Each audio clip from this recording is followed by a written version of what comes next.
honestly, I didn't think I could be someone who lives in a van. Not only can I do it, because anyone can do it, but I'm very happy doing it. I could not, at this point, I've been in the van for over a year and I just could not imagine living any other way. Hey, I'm Meg, this is Wrigley, and this is my self-converted ProMaster. Let's go take a look.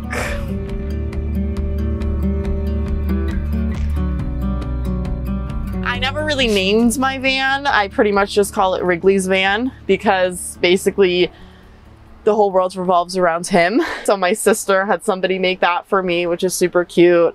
My best friend's mom did this one for me, which is awesome.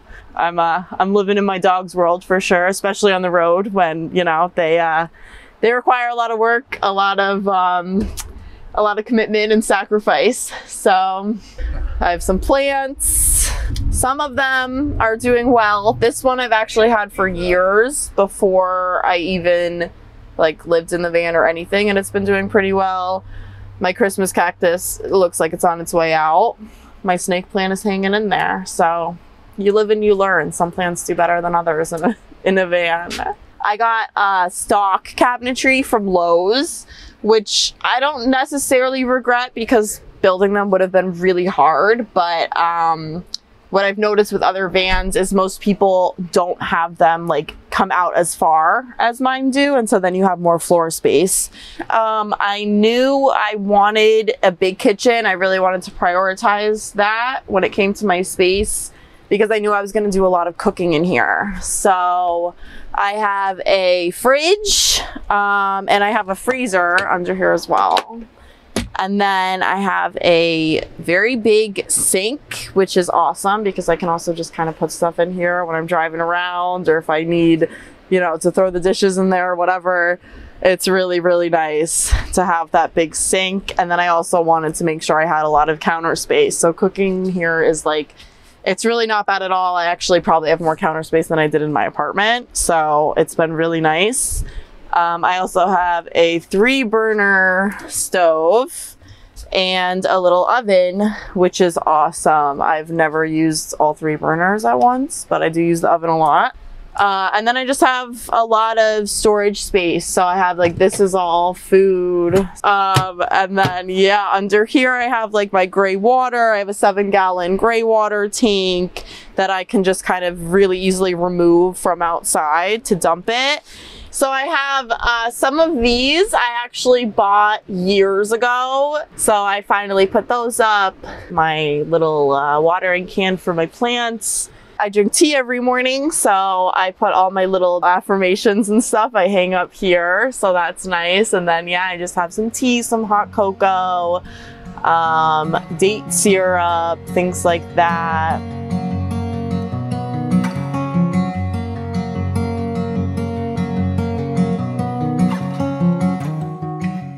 There were so many reasons and so many like life events that kind of led me to this. But really my main why is because I wanted to put myself in the situation where I had to figure things out for myself and really just rely on me and nobody else to do things for me. So when you're on the road, you don't really have a choice. If things go wrong, you have to deal with it. And because I travel solo just with my pets, I'm usually the one to deal with it because they're not always super helpful. So it's up to me to solve all the problems, to take care of everything, to make sure we have water, to make sure we have gas, to make sure we have diesel for the heater, to do all of these little things every single day that, you know, keeps us on the road and keeps us going. So that was really like the main thing for me. Is basically I just wanted to prove to myself that I could do it and that I could do it every single day and appreciate it and be happy doing it. And luckily, fortunately, I've definitely proved that to myself. I absolutely love living in my van, and you know, not every day is easy. Problems come up for sure, but you deal with them, and it's a little bit different than when I was living in a house. If something spilled out of my cabinet and went all over the floor, I would have freaked out. Like, you know, I would have been so annoyed. But in the van, it happens like once a week. And it's just something you have to deal with, and you move forward and you go on with your day. You clean it up. and that's it. You know, I don't get mad, I don't get angry, I don't get frustrated. I just do what needs to be done. And it's a very like grounding and humbling way to live, I would say.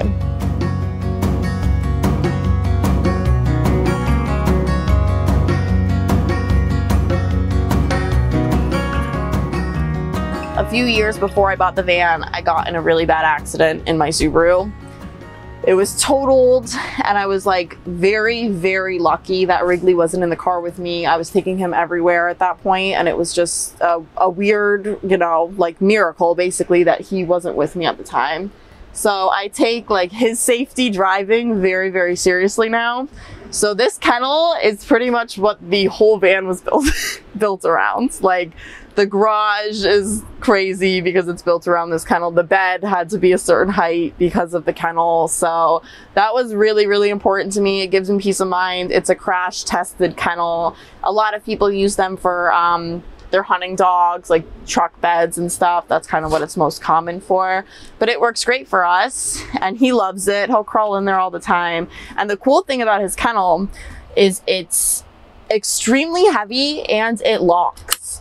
So sometimes if we're going out on a hike and we're gonna be like gone all day, I'll throw like my laptop in there, I'll throw stuff in there, and I will lock it, and it's like a giant safe. So yeah, that works out really well. And then next to Wrigley is Bunny. I've had him for like 11 years now, I think. So when I decided to do van life, I mean, he was part of the family, so he was coming along, and he does surprisingly well in there. So he has a little cage. It's pretty like narrow, but it is long, so he has plenty of room to kind of lay down, stretch out, hang out in there, and I'll take him up on the bed and hang out with him. It's a full-size bed standard. I didn't cut it or anything. It's super comfortable. It's memory foam, 6 inches. We share it. He hogs it for the most part, but we make it work. This is all clothes. I could try to open them, but clothes fall out. So yeah, a lot of clothes. Honestly, too many clothes. I really have more room for storage than I even need. I have too much stuff still. And then one of my favorite things about the bedroom is my skylight over here. So it's really just like really nice to have that natural light, especially in the morning. At night, I can look at the stars sometimes. And then my good friend painted that owl, actually. So I love having that up there. And then in my bedroom too, I also have a very little TV here on the wall. It moves around, which is cool. So if I'm cooking, if I'm watching something, it has a little DVD player as well, which I knew I wanted because if I'm like out of service or something, I could just pop an old DVD in there and watch a movie. It's nice. But the main reason I really have it is because it's connected to security cameras outside of the van. That was really just important, like as a safety precaution. It's nice if I'm parked up somewhere and I hear something going on outside, I can just kind of take a peek. And then yeah, I have little readers for my solar panels, so I can see how much power I'm pulling in. So on the roof, I have 400 watts of solar. I have 3 100-watt panels, and then I have 2 50-watt panels. And then I have 2 100 amp hour lithium batteries. So I have a pretty decent electrical setup. My dad helped me build the van out. I couldn't have done any of this without him. I have a shore power plug if I need it. I really never use it on the road, but I do use it when I go home, plug in to my parents' house, friends' houses, things like that. And then I have an alternator charger as well. So when I'm driving, my batteries charge from my house batteries charge from the car battery.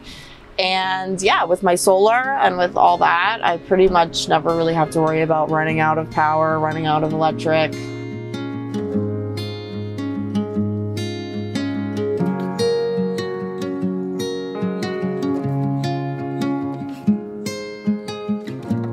For me personally, I would not be doing this without my dog, honestly. A lot of people, whenever I meet people, they're like, you travel alone? And I'm like, no, I have a dog right here. I mean, he's just the best companion. everything I love to do with him. And I love to watch him have fun on hikes. It's really, a lot of it is about Wrigley for me, hence, everything in the van. But it's absolutely a sacrifice. I don't think about it like that just because I love them so much and I wouldn't have it any other way. But yeah, I mean, every single day I have to figure out if somewhere I'm gonna go is dog friendly. A lot of the national parks, of course, are not, so I have to figure that out. Temperature, I'm constantly having to just maintain the temperature in the van, make sure they'll be okay. Especially when it comes to summertime. I mean, I can't be somewhere if it's too hot. If it's over 85 or 90, I have to go somewhere else pretty much because of them. And that's okay with me. It is what it is. I would definitely say if you're thinking about doing this with an animal, know that your life will revolve around your pets even more so than it does if you live in a house. But for me, at least personally, it's more than worth it. I love having them here. I mean, we have a little family and I wouldn't have it any other way.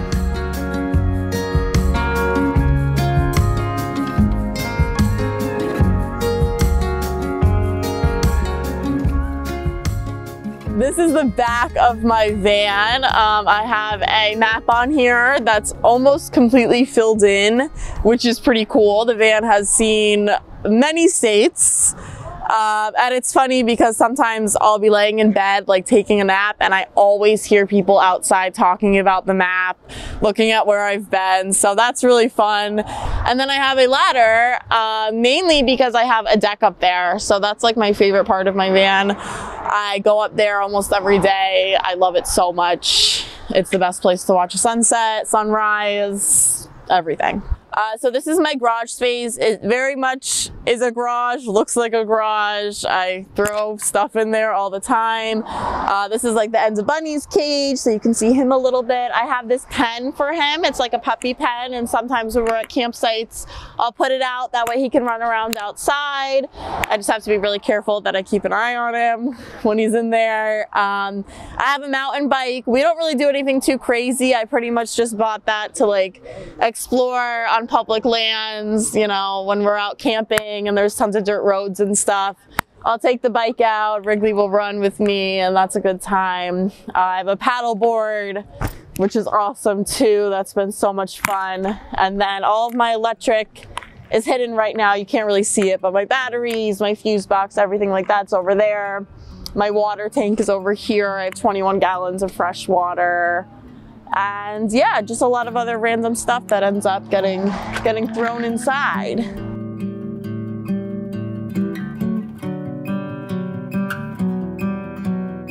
The biggest pro in van life for me is being able to go anywhere, do anything, anytime I want. But that's also, for me, kind of a con too. And that's one thing I really didn't think about or realize before I moved into the van is it gets pretty exhausting constantly trying to plan where you're gonna go, trying to decide where you're gonna go. When the options are endless, it's really, really hard to make a decision. And yeah, for me personally, the hardest part of van life is just all of the decisions I have to make every single day. But it's also the best part because it's amazing. I get to go so many amazing places, but I am constantly kind of like questioning myself. Oh, did I make the right decision? Did I go to the right place? Did I come here at the right time? So that's been kind of interesting to figure out because it gets exhausting. Every day I have to figure out where I'm going to sleep, where I'm going to go, what I'm going to do. And so that can be, it can be a lot. It takes up a lot of time doing all that research, and it can be kind of exhausting. I do a lot of journaling and stuff, and I journal pretty much every single day. And I almost always end it with that quote, "You're exactly where you need to be for now." And yeah, getting that really has helped me out. And I like always have to remind myself that I'm exactly where I need to be for now.